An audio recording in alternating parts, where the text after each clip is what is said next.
സാധനം വാങ്ങാനെത്തിയ ഉപഭോക്താക്കൾ അറിയാതെ അവരുടെ പേരിൽ EMI വ്യവസ്ഥയിൽ വായ്പയെടുത്ത് തട്ടിപ്പ് നടത്തിയ സ്ഥാപന ഉടമ അറസ്റ്റിലായിരിക്കുന്നു. കോട്ടയം കിടങ്ങൂരിൽ RB ഹോം ഗാലറി എന്ന പേരിൽ ഗൃഹോപകരണങ്ങൾ വിൽക്കുന്ന സ്ഥാപനം നടത്തിയ ഉണ്ണികൃഷ്ണനാണ് പോലീസിന്റെ പിടിയിലായത്. 2000 രൂപയുള്ള ഗ്യാസ് സ്റ്റൗ വാങ്ങാനെത്തിയ ഉപഭോക്താവിന്റെ പേരിൽ അയാൾ അറിയാതെ 1.5 ലക്ഷം രൂപയാണ് ഈ കടയുടമ വായ്പയെടുത്തത്. ഇത്തരത്തിൽ തട്ടിപ്പിനിരയായ 50-ലധികം ആളുകളാണ് കഴിഞ്ഞ ദിവസങ്ങളിൽ പരാതിയുമായി പോലീസിനെ സമീപിച്ചത്. നമ്മളോടൊപ്പം ഈ വാർത്ത ആദ്യമായി റിപ്പോർട്ട് ചെയ്ത രാഹുൽ ഇരുമ്പുംകുഴി കോട്ടയത്ത് നിന്ന് ചേരുകയാണ്. രാഹുൽ, വലിയ ഗുരുതരമായ ഒരു ആരോപണം, ആരെയും വിശ്വസിക്കാൻ കഴിയാത്തൊരു കാലമായി മാറി. എങ്ങനെയാണ് ഈ സ്ഥാപന ഉടമ കടയിൽ സാധനം വാങ്ങാൻ എത്തിയവരുടെ പേരിൽ വായ്പയെടുത്ത തട്ടിപ്പ് നടത്തിയത്? മാർലിവ, പല തരത്തിലുള്ള തട്ടിപ്പുകൾ കണ്ടവരാണ് മലയാളികൾ. പക്ഷേ അതിൽ നിന്നെല്ലാം വ്യത്യസ്തമായി പുതിയ തട്ടിപ്പാണ് കോട്ടയം കിടങ്ങൂരിൽ നടന്നിരിക്കുന്നത്. ഈ തട്ടിപ്പ് നടത്തിയിരിക്കുന്നത് കിടങ്ങൂരിൽ RB ഹോം ഗാലറി എന്ന പേരിൽ ഒരു സ്ഥാപനം നടത്തുന്ന വ്യക്തിയാണ്. ഗൃഹോപകരണങ്ങൾ വിൽക്കുന്ന സ്ഥാപനം നടത്തുന്ന വ്യക്തിയാണ്. ഇയാൾ ചെയ്തത്, ഇയാളുടെ കടയിൽ നിന്ന് മുൻപ് EMI വ്യവസ്ഥയിൽ സാധനങ്ങൾ വാങ്ങിയിട്ടുള്ള ആളുകൾ, അതായത് ലോൺ എടുത്ത് സാധനങ്ങൾ വാങ്ങിയിട്ടുള്ള ആളുകൾ അവർ കൃത്യമായി ആ വായ്പകൾ അടച്ചു തീർക്കുന്നു. എന്നാൽ അതിനുശേഷം അവർ പോലും അറിയാതെ അവരുടെ ഡേറ്റാസ് ഉപയോഗിച്ചുകൊണ്ട്, അവരുടെ ആധാർ കാർഡ് അടക്കമുള്ള സാധനങ്ങൾ ഉപയോഗിച്ചുകൊണ്ട് അവർ പോലും അറിയാതെ അവർ വീണ്ടും ആ കടയിൽ നിന്ന് സാധനം പർച്ചേസ് ചെയ്തു എന്ന വ്യാജരേഖയുണ്ടാക്കി സ്വകാര്യ പണമിടപാട് സ്ഥാപനത്തിൽ നിന്ന് ഇയാൾ വായ്പ എടുക്കുകയായിരുന്നു. 50,000 രൂപ മുതൽ 3 ലക്ഷം രൂപ വരെ പല ആളുകളുടെയും പേരിൽ ഇയാൾ വായ്പ എടുത്തിട്ടുണ്ട്.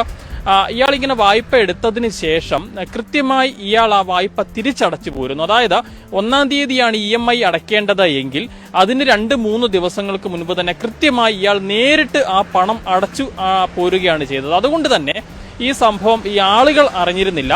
ഏറ്റവും ഒടുവിൽ കഴിഞ്ഞ ദിവസം ഈ സ്ഥാപന ഉടമ സ്ഥാപനം പൂട്ടി നാടുവിടുകയായിരുന്നു.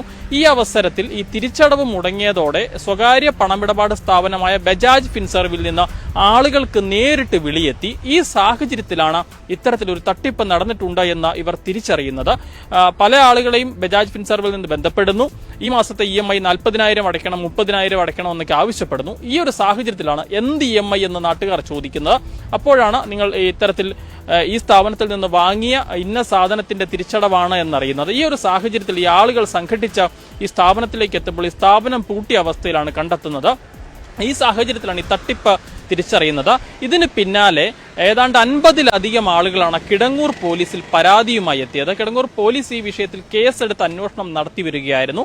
ഇതിനിടയിലാണ് സൈബർ സെല്ലിന്റെ കൂടി സഹായത്തോടു കൂടി നടത്തിയ ഇയാളുടെ മൊബൈൽ നമ്പറുകളൊക്കെ കേന്ദ്രീകരിച്ച് നടത്തിയ അന്വേഷണത്തിലാണ് ഇന്നലെ രാത്രി കോട്ടയം നഗരത്തിൽ നിന്ന് ഈ പ്രതിയെ പോലീസ് അറസ്റ്റ് ചെയ്തത്. എന്താണെങ്കിലും ഇപ്പോൾ ഇയാൾ കിടങ്ങൂർ പോലീസ് സ്റ്റേഷനിലുണ്ട്. അല്പസമയത്തിനകം തന്നെ ഇയാളെ കോടതിയിൽ ഹാജരാക്കുമെന്നാണ് മനസ്സിലാക്കുന്നത്. രാഹുൽ, വളരെ വിചിത്രമായ, ആദ്യം പറഞ്ഞതുപോലെ തന്നെ വളരെ വിചിത്രമായ ഒരു തട്ടിപ്പാണ്. അതോടൊപ്പം തന്നെ നമ്മുടെ ഈ ഒരു ഡോക്യുമെന്റ്സിന്റെ സ്വകാര്യത, അതുപോലെ തന്നെ ബജാജ് ഫിൻസ് പോലെയുള്ള വലിയ ഒരു സ്വകാര്യ സ്ഥാപനമാണ്, ഇത്തരത്തിൽ പണമിടപാടുകൾക്ക് പേര് കേട്ടൊരു സ്ഥാപനമാണ്. അത്തരത്തിലൊരു സ്ഥാപനത്തിൽ ഫോർജ് ചെയ്ത ഒപ്പുകളോ, എങ്ങനെയാണ് ഇത്? ഈ നമ്മളെ ഒരു ബജാജിൽ നിന്ന് ലോൺ നൽകണമെങ്കിൽ തന്നെ വലിയ രീതിയിലുള്ള ഒരു പ്രൊസീജിയർ ഉണ്ട്. അത് ഡോക്യുമെന്റ്സ് അവരുടെ ആധാർ കാർഡ് നൽകുക എന്നതിലുപരി ഈ ആധാർ കാർഡുമായി ബന്ധിപ്പിച്ചിരിക്കുന്ന നമ്പറിലേക്ക് OTP അയക്കുക, അവരുടെ ഒപ്പ് ശേഖരിക്കുക എന്നൊക്കെയുള്ള ഒരു വലിയൊരു പ്രോസസ് ഉണ്ടല്ലോ. 50 പേരുടെ പേരിൽ ഇത്രയും വലിയ തുക ഇദ്ദേഹം വായ്പ എടുക്കണമെങ്കിൽ ഈ പ്രോസസ്സൊക്കെ എങ്ങനെയാണ് വിവിധ ആളുകളുടെ പേരുകളിൽ ഇയാൾക്ക് ലഭിക്കുക? തീർച്ചയായും മുൻപ് അവിടെ നിന്ന് സാധനങ്ങൾ വാങ്ങിയ സമയത്ത്, EMI വ്യവസ്ഥയിൽ ആളുകൾ സാധനം വാങ്ങിയ സമയത്ത് അന്ന് അവർ നൽകിയിട്ടുള്ള രേഖകൾ ഇയാളുടെ കൈവശമുണ്ടായിരുന്നു. അതുപയോഗിച്ചാണ് ഇയാൾ വീണ്ടും തട്ടിപ്പ് നടത്തിയിരിക്കുന്നത്. മാർലിവ തന്നെ ചോദിച്ച വളരെ പ്രസക്തമായ ഒരു ചോദ്യം അത് പോലീസും പങ്കുവയ്ക്കുന്നുണ്ട്. ഈ ഒരു തട്ടിപ്പിൽ ഈ പറയുന്ന സ്വകാര്യ പണമിടപാട് സ്ഥാപനവുമായി ബന്ധപ്പെട്ട ആർക്കെങ്കിലും ഒരു പക്ഷേ ബന്ധമുണ്ടാകും. അവരുടെ കൂടി സഹായത്തോടു കൂടി ആയിരിക്കും ഈ പ്രതി ഉണ്ണികൃഷ്ണൻ ഇത്തരത്തിൽ തട്ടിപ്പ് നടത്തിയതെന്നുള്ളതാണ് പോലീസിന്റെ ഒരു അനുമാനം. എന്താണെങ്കിലും ഇത്തരത്തിൽ നടത്തിയ തട്ടിപ്പ് കൂടാതെ മറ്റു പല രീതിയിൽ ഇയാൾ തട്ടിപ്പ് നടത്തിയിട്ടുണ്ട്. തുടക്കത്തിൽ മാർലിവ തന്നെ സൂചിപ്പിച്ചതുപോലെ 2000 രൂപയുടെ ഗ്യാസ് സ്റ്റൗ എക്സ്ചേഞ്ച് ചെയ്യാൻ വന്ന ഒരു വ്യക്തി, അയാൾ ഗ്യാസ് സ്റ്റൗ എക്സ്ചേഞ്ച് ചെയ്ത് നൽകുന്നു. അതിനുശേഷം ഒരു സ്വർണ്ണ നാണയം സമ്മാനമായി ലഭിക്കുമെന്ന് പറഞ്ഞുകൊണ്ടാണ് അയാളുടെ കയ്യിൽ നിന്ന് ആധാർ കാർഡ് വാങ്ങുന്നത്. സാധുവായ ഒരു മനുഷ്യനാണ്, ആ വ്യക്തി ആധാർ കാർഡ് നൽകുന്നു. പക്ഷേ ഈ കടയുടമ ചെയ്തത് അയാളുടെ ആധാർ കാർഡും മറ്റു ഡീറ്റെയിൽസും ഉപയോഗിച്ചുകൊണ്ട് 1.5 ലക്ഷം രൂപയാണ് ആ വ്യക്തിയുടെ പേരിൽ വായ്പ എടുത്തത്. അദ്ദേഹം അത് തിരിച്ചറിയുന്നത് ഈ കഴിഞ്ഞ ദിവസമാണ്.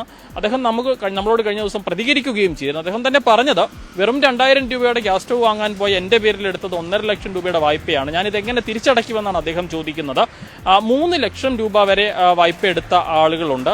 ആകെ കൂടി കണക്ക് കൂട്ടിയാൽ വലിയൊരു തുക, ലക്ഷങ്ങളുടെ തട്ടിപ്പാണ് ഈ ഉണ്ണികൃഷ്ണൻ നടത്തിയിരിക്കുന്നത്. പോലീസ് നിലവിൽ പറയുന്നത് ഇപ്പോൾ ഈ വാർത്തകൾ വരികയും ഇയാൾ പിടിയിലാവുകയും ചെയ്ത സാഹചര്യത്തിൽ കൂടുതൽ പരാതിക്കാർ രംഗത്തെത്താനുള്ള ഒരു സാഹചര്യമുണ്ട് എന്നൊരു അനുമാനം കൂടി പോലീസ് പങ്കുവയ്ക്കുന്നു. അതായത് എത്ര പേരാണ് നിങ്ങൾ 50 പേരോളം പരാതി നൽകുന്നു എന്ന് പറയുന്നു. എത്ര രൂപയാണ് ഈ 50 പേർക്കും കൂടെ നഷ്ടപ്പെട്ടിരിക്കുന്നത്? അതുപോലെ തന്നെ എത്ര ഒരു കാലയളവ് എടുത്താണ് ഇയാൾ ഈ തട്ടിപ്പ് നടത്തിയിരിക്കുന്നത്? അതായത് ഓരോ സമയം കഴിയുമ്പോൾ ഓരോ മാസത്തെയും EMI അടക്കം എത്ര കാലയളവുണ്ട്? ഇനി എത്ര രൂപ കൂടി ഇവരൊക്കെ അടക്കേണ്ടി വരും?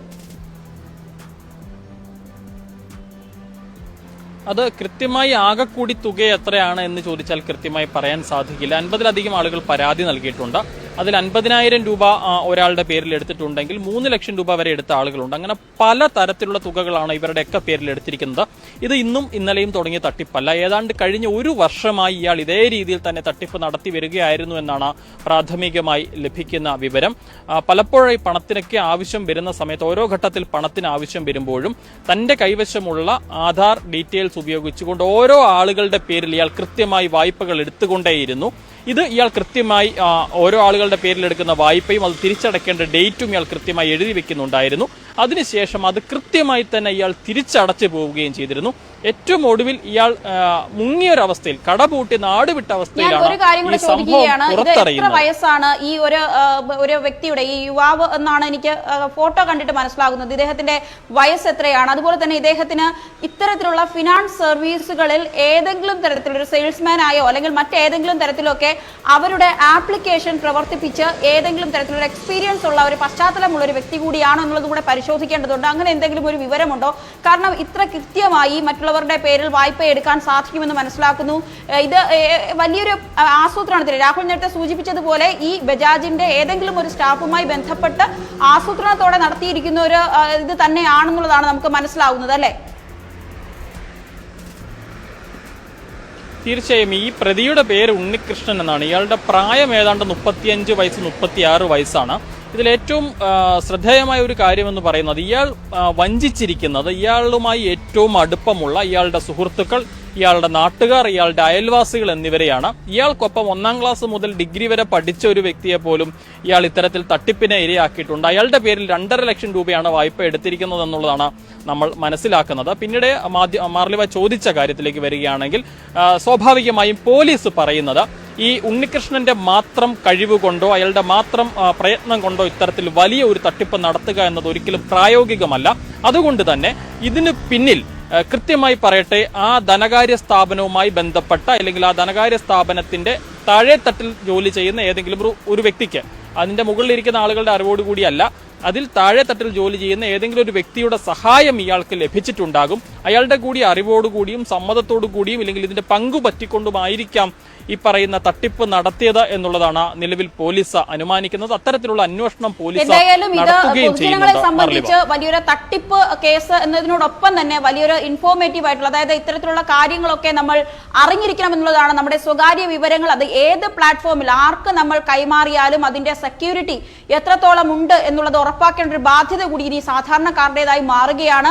കാരണം ഇവിടെ EMI എന്ന പേരിൽ അടുത്തുള്ള ഒരു ചെറിയ സ്വകാര്യ സ്ഥാപനത്തിൽ നിന്ന് ജനങ്ങൾ എടുത്തിരിക്കുന്ന, അല്ലെങ്കിൽ മിക്സിയോ ഗ്രൈൻഡറോ ഒക്കെ വാങ്ങാൻ വളരെ ചെറിയൊരു തുകയ്ക്ക് എടുത്തിരിക്കുന്ന EMI ആയി കൊടുത്തിരിക്കുന്ന ഡോക്യുമെന്റ്സ് ആണ് ലക്ഷങ്ങൾ എടുക്കാനായി ഈ വ്യക്തി, ഈ 35 വയസ്സുകാരനായ ഉണ്ണികൃഷ്ണൻ ഉപയോഗിച്ചിരിക്കുന്നത്. ഇനി അതുകൊണ്ട് തന്നെ വിശ്വാസ്യത ഇല്ലാത്ത സ്ഥാപനങ്ങളിൽ ഇത്തരത്തിലുള്ള ആധാർ കാർഡ്, അതുമായി ബന്ധപ്പെട്ട നമ്മുടെ സ്വകാര്യ ഡോക്യുമെന്റ്സ് നൽകുമ്പോൾ പ്രത്യേകം ശ്രദ്ധിക്കുക. കേന്ദ്ര മന്ത്രാലയം നേരത്തെ തന്നെ ഇത്തരത്തിലുള്ള കാര്യങ്ങളിലൊക്കെ മുന്നറിയിപ്പ് നൽകിയിരുന്നു. പ്രത്യേകിച്ച് ആർക്കെങ്കിലും ആധാർ കാർഡൊക്കെ കൊടുത്താൽ തന്നെ അത് മറച്ചുകൊണ്ട്, അതായത് നമ്മുടെ നമ്പറൊക്കെ മറച്ചുകൊണ്ട് മാത്രം നൽകാനുള്ള ഒരു നിർദ്ദേശം നേരത്തെ തന്നെ കൊടുത്തിരുന്നു. അപ്പോൾ ഇതുപോലുള്ള കാര്യങ്ങളൊക്കെ ശ്രദ്ധിക്കേണ്ടതുണ്ട്.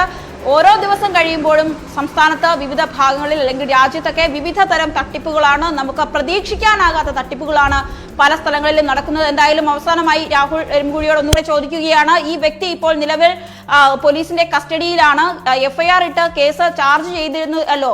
അപ്പോൾ അതിൽ പറയുന്നതനുസരിച്ച് എന്താണ് പുതിയ നടപടിക്രമങ്ങൾ, എങ്ങനെയാണ് ഈ വ്യക്തികൾ എല്ലാവരും തന്നെ നിയമപരമായി മുന്നോട്ട് പോകുന്നുണ്ടോ, അവർക്ക് എല്ലാവർക്കും അവരുടെ പൈസ അല്ലെങ്കിൽ ഈ EMI ഇദ്ദേഹത്തെ കൊണ്ട് തന്നെ അടയ്ക്കേണ്ട നടപടിക്രമങ്ങൾ അങ്ങനെ എന്തെങ്കിലുമൊക്കെ പോലീസ് പറയുന്നുണ്ടോ?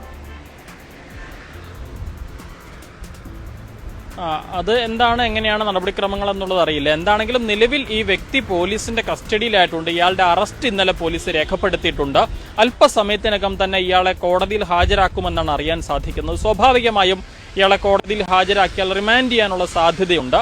എന്താണെങ്കിലും അങ്ങനെ കേസുമായി മുൻപോട്ട് പോകാൻ തന്നെയാണ് ഈ പറ്റിക്കപ്പെട്ട ആളുകളുടെ തീരുമാനം. കാരണം അവരുടെ സിബിൽ സ്കോറിനെ അടക്കം ബാധിക്കുന്ന തരത്തിലൊരു വലിയ വിഷയമാണ് ഇത് എന്നുള്ളത് കൊണ്ട് തന്നെ നിയമപരമായി മുന്നോട്ട് പോയി ഇയാളിൽ നിന്ന് തന്നെ ഈ പണം ഈടാക്കാനുള്ള ശ്രമമാണ് ഈ തട്ടിപ്പിന് ഇരയായ ആളുകളുടെ ഭാഗത്ത് ഇൻഫർമേഷന് ഒരു കാര്യം കൂടെ പങ്കുവയ്ക്കുകയാണ്. അതായത് നമ്മൾ എന്തൊക്കെ വായ്പകൾ എടുത്തിട്ടുണ്ട് എന്നുള്ളത് നമ്മുടെ ആധാറുമായി ബന്ധപ്പെട്ട് പരിശോധിച്ചാലോ അല്ലെങ്കിൽ നമ്മുടെ ഗൂഗിൾ പേ പോലുള്ള ആപ്പുകളിലൂടെയൊക്കെ തന്നെ നമ്മുടെ സിബിൽ സ്കോർ ചെക്ക് ചെയ്യുമ്പോഴോ അവിടെ ഏതൊക്കെ ലോൺ നമ്മൾ എടുത്തിട്ടുണ്ട് എന്നുള്ളത് കൃത്യമായി അറിയാൻ സാധിക്കുന്നതാണ്. സ്വന്തമായി ഈ ഇത്തരത്തിലുള്ള കയ്യിൽ മൊബൈൽ ഉള്ളവർ, ഗൂഗിൾ പേ ഉള്ളവർ, നമ്മുടെ ബാങ്കുമായി ബന്ധപ്പെട്ട ഗൂഗിൾ പേ ഒക്കെ ഉള്ളവർ അതൊന്ന് പരിശോധിച്ച് നോക്കുക. ഇടക്കാലത്തൊക്കെ പരിശോധിച്ച് നോക്കേണ്ട ഒരു ആവശ്യകത കൂടി ഉണ്ട് അല്ലേ രാഹുൽ, ഇത്തരത്തിലുള്ള കാര്യങ്ങളൊക്കെ? തീർച്ചയായും ഇത് EMI വ്യവസ്ഥയിൽ സാധനങ്ങൾ വാങ്ങുന്ന ആളുകൾക്ക് വലിയ ഒരു മുന്നറിയിപ്പ് കൂടിയാണ് ഈ വാർത്ത. കാരണം മാർലിവ തന്നെ സൂചിപ്പിച്ചതുപോലെ ഇത്തരത്തിൽ നിങ്ങൾ EMI വ്യവസ്ഥയിൽ വാങ്ങിയ സാധനങ്ങൾ നിങ്ങൾ വായ്പ അടച്ചു തീർക്കുന്നു. അതിനുശേഷം ഇത്തരത്തിൽ ആരെങ്കിലും തട്ടിപ്പ് നടത്തിയിട്ടുണ്ടോ ഇല്ലെങ്കിൽ നിങ്ങളുടെ ഡേറ്റാസ് ദുരുപയോഗം ചെയ്തുകൊണ്ട് മറ്റാരെങ്കിലും വായ്പ എടുത്തിട്ടുണ്ടോ എന്നുള്ളത് പരിശോധിക്കുന്നത് വളരെ ഉത്തമമായിരിക്കുമെന്നാണ് ഈ അവസരത്തിൽ ഈ വാർത്ത പങ്കുവച്ചുകൊണ്ട് പറയാനുള്ളത്. ജനങ്ങൾക്ക് വളരെ ഉപകാരപ്രദമായ ഒരു വാർത്ത തന്നെയാണ് ഇത്രയും ഡീറ്റെയിൽഡ് ആയി പങ്കുവച്ചിരിക്കുന്നത്. നന്ദി. എന്തായാലും ഇത്തരത്തിലുള്ള കാര്യങ്ങൾ ഇനി ഉണ്ടാകാതിരിക്കട്ടെ, കൃത്യമായ മാതൃകാപരമായ നടപടി തന്നെ പോലീസിന്റെ ഭാഗത്തു നിന്ന് ഉണ്ടായിരിക്കും എന്നുള്ളതാണ് പ്രതീക്ഷിക്കുന്നത്. നന്ദി രാഹുൽ.